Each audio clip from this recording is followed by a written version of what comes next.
और चैप्टर 2 के स्टार्टिंग में वो ब्लैक फॉक्स रोते हुए कहता है, मेरे से बहुत बड़ा पाप हो गया, मैंने उन लोगों पे ध्यान नहीं दिया जो उसके भाई को श्रद्धांजलि देने आए थे, ये सब मेरी गलती है। और तभी अपना मेन कैरेक्टर बहुत ही ज़्यादा गुस्से में उस लड़की की ओर देखता है और सोचता है कि मैं उससे प्यार करने लगा था।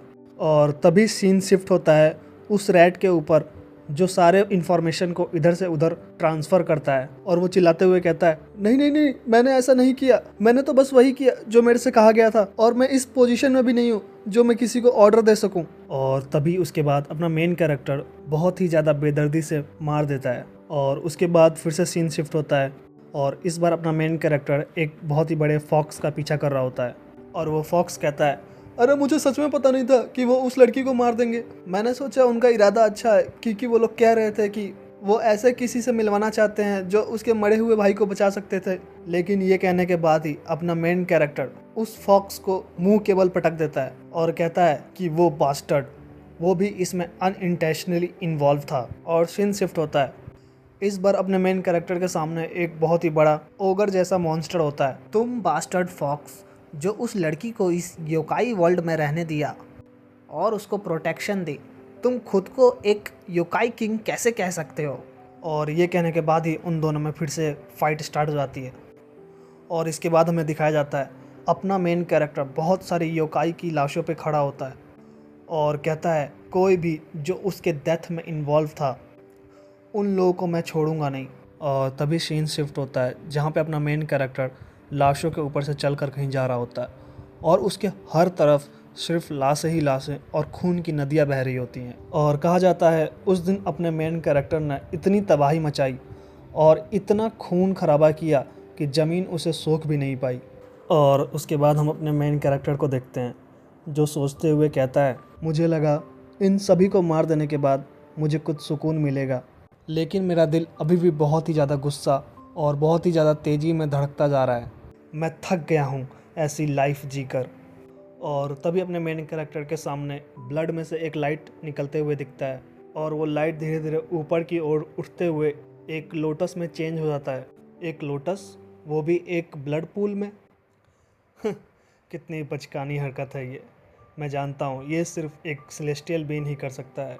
अगर तुम मेरे काम में इंटरफेयर करने आए हो तो देखो, अब बहुत देर हो चुकी है।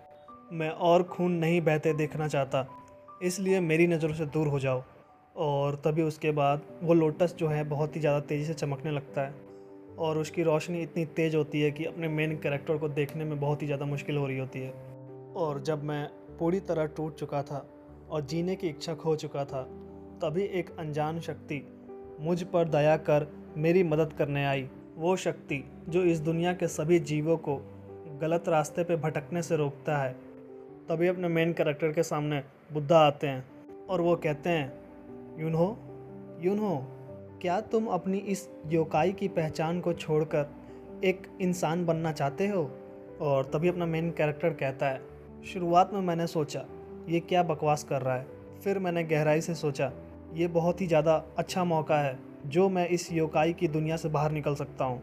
और वैसे भी मैं एक योकाई की दुनिया में जीकर परेशान हो चुका हूँ, तो इस ऑफ़र को ठुकराने का कोई वजह ही नहीं है। शायद खुद को मारने से बेहतर है कि मैं एक इंसान की तरह जीऊँ और मरूँ। ठीक है, मुझे एक इंसान बना दो। और तभी इसके बाद बुद्धा कहते हैं, ऑफ कोर्स मैं तुम्हें इंसान बना दूंगा, लेकिन ये फ्री नहीं है।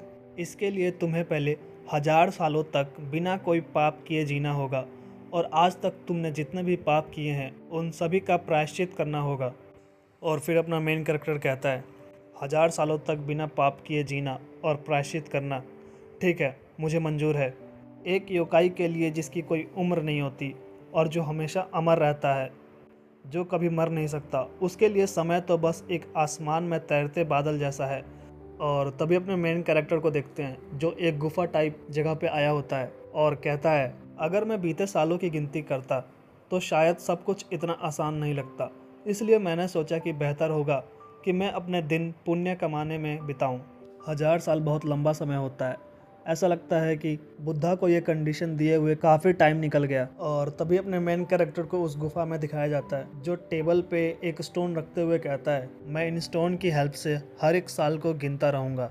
ये कितना निराशाजनक बात है जो मुझे हज़ारों सालों तक दुख झेलना होगा ताकि मैं एक इंसान बन सकूं जो 100 साल भी नहीं जी सकता। इन हजारों सालों में जब भी मेरे सामने कोई समस्या आती थी तब मैं बस यही सोचता था कि मेरी उस सेलेस्टियल बीइंग के साथ एक शर्त है, इसीलिए मैं उस समस्या को बहुत ही ज़्यादा ध्यान से सुलझाता था। और इस तरह हम देखते हैं उस टेबल के ऊपर, और 1000 सालों बाद वो गुफा छोटी छोटी स्टोन्स की वजह से पूरी तरह से भर गया था।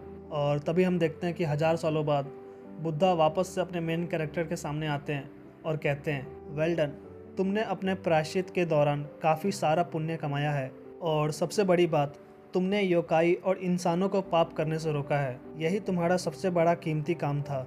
अब तुम एक इंसान का जीवन जीने के लिए योग्य हो। और तभी अपना मेन कैरेक्टर खुश होते हुए कहता है, thank you for your compliment, मैं जानता था कि मैं कर लूँगा। फिर बुद्धा कहते हैं, ठीक है, अब तुम एक इंसान का जीवन जियोगे, तुम्हें वो सब त्यागना होगा जो इंसान बनकर तुम्हारे काम का नहीं, इसीलिए वो चीज़ मुझे दे दो। तभी अपना मेन कैरेक्टर कहता है, अच्छा वो। और ये कहने के बाद अपना मेन कैरेक्टर अपने पेट पे कंसंट्रेट करता है और अपने योकाई कोर को अपने पेट से होते हुए मुंह से निकाल देता है और उसे बुद्धा को देते हुए कहता है, ये कोर ही मेरे स्ट्रेंथ का सोर्स है जिसको मैंने हजारों सालों के ट्रेनिंग के बाद डेवलप किया है। अफसोस है कि मुझे इसको आपको देना पड़ रहा है। और तभी बुद्धा अपने मेन कैरेक्टर से पूछते हैं, क्या तुम्हें इस फैसले पर बाद में पछतावा तो नहीं होगा?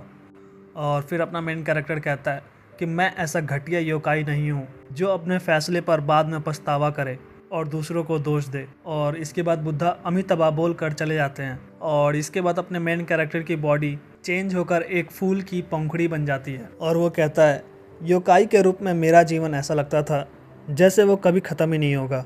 और जब मैं उन हजारों सालों के बारे में सोचता हूँ तो वो पल बहुत हल्के और जल्दी बीत जाने वाले लगते हैं। और तभी हम देखते हैं वो पंखुड़ी आसमान से गिरते हुए इंसानों की दुनिया में आ गया होता है।